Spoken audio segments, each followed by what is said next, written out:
Welcome to News to Know. Today is Wednesday, September 8, 2021. And here's the news you need to know. We start this morning in Hong Kong, where 4 senior members of the Hong Kong Alliance have been arrested. Under the national security law, Hong Kong police demanded the group hand over a list of all their members. The arrests took place the morning after the group refused to hand over the names and instead gave a letter explaining their reasons for refusal. The 4 members were taken to different police stations and are still being held in custody. Vice Chair and lawyer, Chow Hong Tung, documented her arrest on Facebook as authorities broke into her office. Those arrested face a minimum of 6 months in jail and a $13,000 fine. Under the national security law, Chinese officials could give them a life sentence if they are charged with sedition or secession. In El Salvador, street protests have broken out in the capital, San Salvador.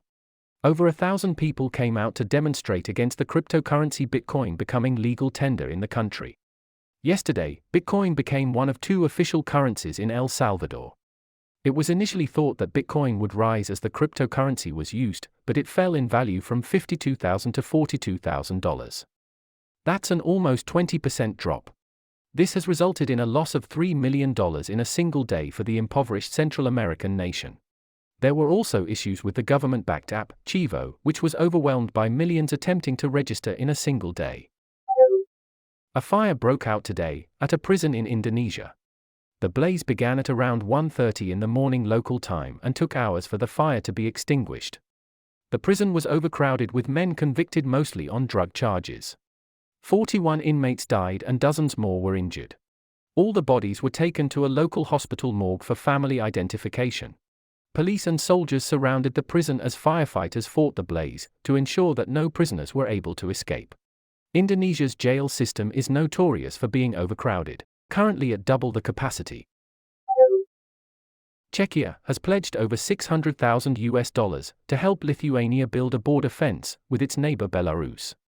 Over the past 6 months, Lithuania has seen a large flow of mostly Iraqi migrants move into the country from Belarus. Poland and Ukraine have already put up razor wire and deployed troops along their borders with Belarus to prevent border crossings. The European Union has accused Belarus President Alexander Lukashenko of facilitating the influx of migrants into the EU, as retaliation for sanctions placed on him over last year's disputed elections. Outside the Polish border town of Yuzhny Gorny, Afghan migrants have been trapped at the border between Belarusian and Polish soldiers. The Belarusians will not let the migrants re-enter Belarus and the Polish will not allow them to enter Poland.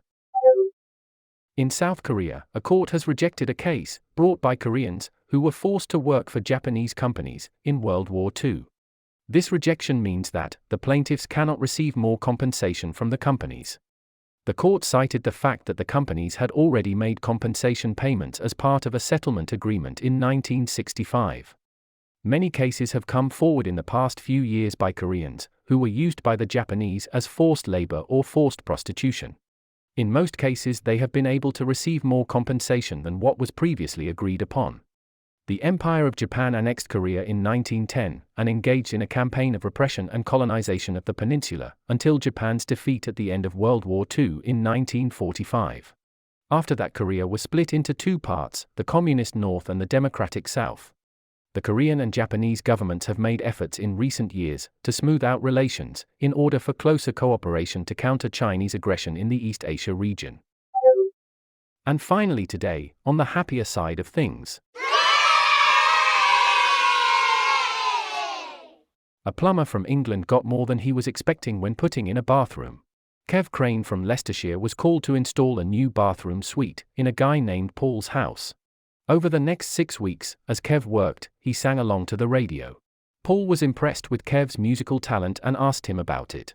Kev confided in Paul that he had been in a cover band back in the late 90s and early 2000s, and that he had even recorded his own record. Paul then revealed that he was the boss of an international record label and asked to hear Kev's album. When Kev handed the album over, he never expected to hear back from Paul. However, within a day, Paul was offering Kev a record deal. So Kev finished the bathroom by day and recorded an album in his off time at Paul's studio. His album is titled Why Can't I Be You? Kev hopes to begin songwriting for other singers soon, and Kev's wife says that she's happy he can finally follow his dream. And now you know the news. Until next time, good night and God bless.